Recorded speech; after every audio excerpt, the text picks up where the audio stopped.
Everyone here is aspiring to improve themselves. So you're all facing a challenge. Now, if you hear that somebody's facing a challenge, you can find out what the challenge is very quickly. What's your goal with all this? What's the big picture here? What's the big plan with all this? What that does is that tells you their immediate challenge. Now, if you can remove that challenge for them, you'll make a new friend instantly. So if I speak to somebody and they say, well, do you know what? My big challenge is I want to travel all around the world and I want to be footloose and fancy-free. And I say, oh, great. Why is that? And they say, well, I used to do a 9-to-5 job. I never really enjoyed it. And this will give me that freedom I want. OK, so what's the big challenge in the way right now? Well, the big challenge is finding somewhere to stay.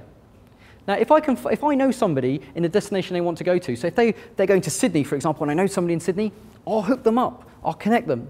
And so I find I can network with people very quickly by just asking, what's the big challenge here? Because if you can remove someone's pain, you'll make an instant friend immediately.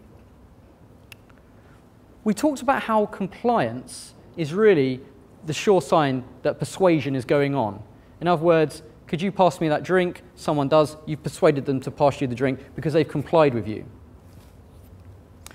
A very effective way to boost your skills is a friend of mine, when he's in situations where he's like, here, go to a cinema, he'll never, ever comply with requests.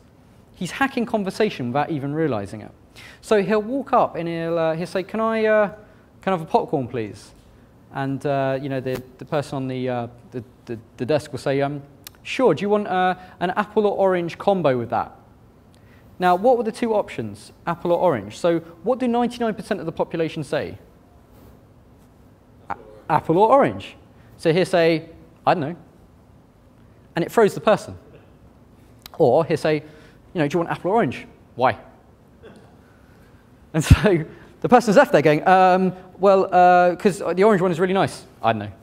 And he'll just get them in a tears. Now, he just does it because he has fun, just seeing what he can do in conversation, what he can just pick apart, how he can tear conversations down. A really good way to practice this yourselves, and just to get into that mindset of picking apart conversations, is to play the questions game. Now, how the questions game works is very simple.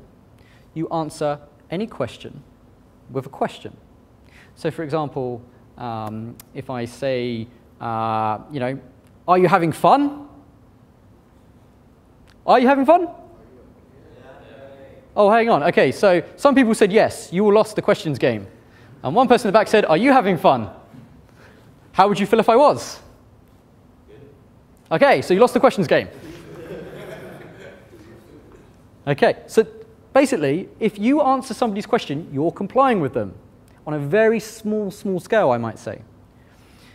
So we're brought up just to go along with it, yeah, OK, I'll have apple, I'll have orange, because they're the options given to us. Step outside that. How can we change the perspective here? How can we challenge what's going on? So, a really good thing to do after this talk is to get into pairs and try the questions game out amongst yourself and a partner. Ask each other questions and answer the questions. If anyone wants to give me a go, I'm pretty good at it, but I'm looking for someone to knock me off my post. I've already had some volunteers here in the audience. If you're watching this at home, try it out with a friend. Don't talk at the computer screen, otherwise it'd be weird.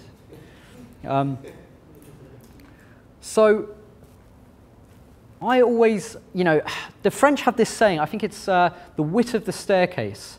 You know what it's like. There's somebody in a bar says to you, look, I'm surprised you're not fallen down on the floor like a drunkard, and you come back with that beautiful retort.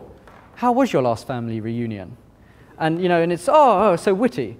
But usually, I don't know about you, but I never have that fast wit. I'm not fast enough to get that. I'm not a stand-up comedian.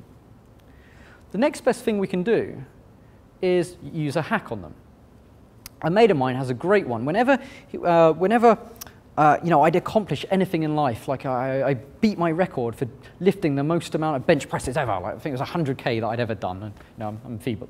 But I came off and I beat my personal record, and I got up and I was so happy.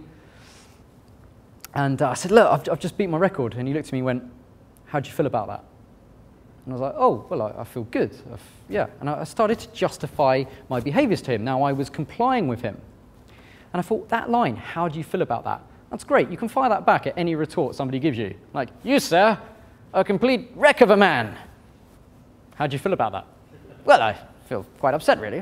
And then they start justifying themselves.